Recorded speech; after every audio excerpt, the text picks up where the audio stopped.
on plonge dans un univers que Claude a décrit géométriquement, transformé graphiquement, mais je ne suis pas sûr que l'on atteigne son univers.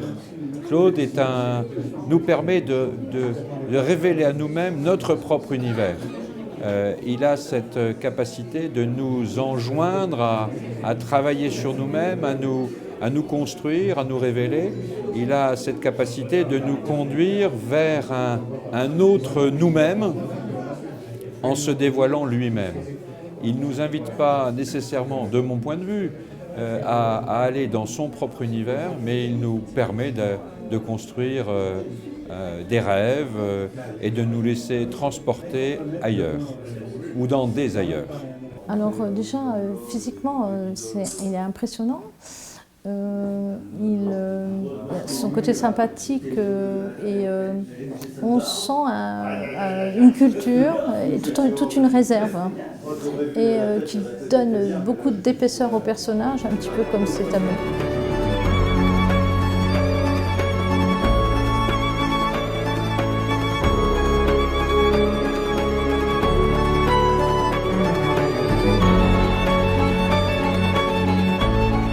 Ce que j'avais aimé, c'est la confrontation à la fois de la mathématique. Hein.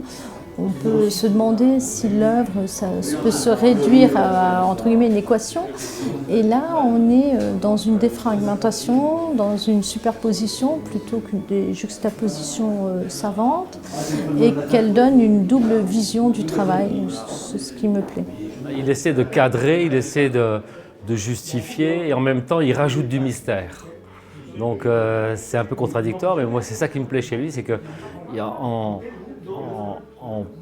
pulvérisant l'image connue des œuvres d'art célèbres, Botticelli, Picasso, tout ça, il rajoute quelque chose d'encore plus mystérieux. Et c'est quand même pas courant quoi, de s'attaquer à ce genre de grands maîtres.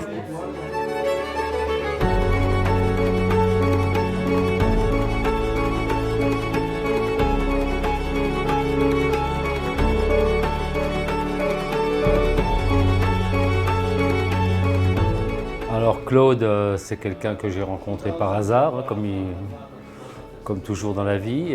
C'est quelqu'un qui m'a tout de suite bluffé parce que c'est un personnage hors du commun pour moi. Il a toutes les qualités pour intriguer, plaire. Et puis c'est quand même une petite montagne de science à lui tout seul. Donc, et puis l'âge, je me suis senti tout de suite bien avec ce personnage-là. Hein, l'amitié s'est très très vite liée avec lui. Alors j'adore ses œuvres. Ici, on n'a pas l'habitude d'oublier ceux qui créent vraiment de façon insolite. Et là, on est tombé sur quelqu'un de complètement à part et dont l'œuvre, manifestement, dévoile un petit peu sa quête profonde qui est, d'après lui, percer à jour le mystère du monde.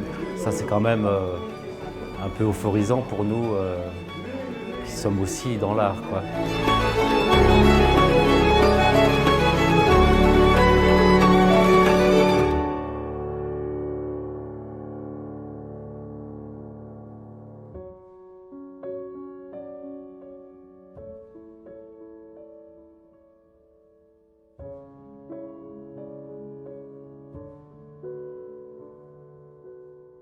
Alors l'œuvre, c'est peut-être le choix d'une gamme colorée. Je crois que je suis derrière un portrait de Verlaine et dans les tonalités proches des couleurs de la peau, comme une superposition possière justement. C'est peut-être là où je suis la plus sensible. J'aime beaucoup l'Anguera-Carton, la Pietà d'Avignon.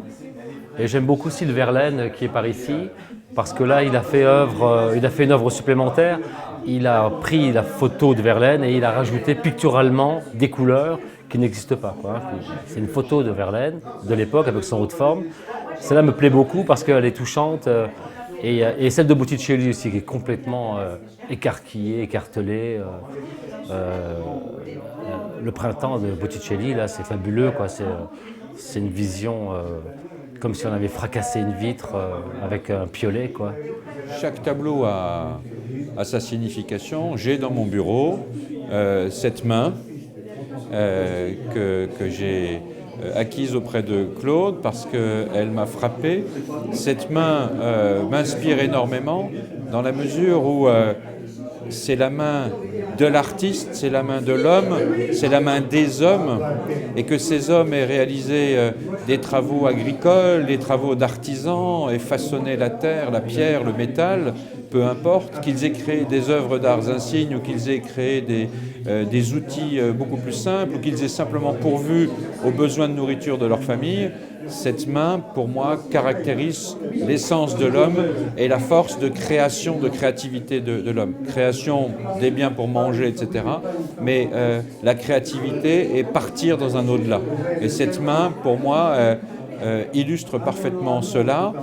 Et il y a quelque part dans cette main une part de la main de Claude Gensling lui-même.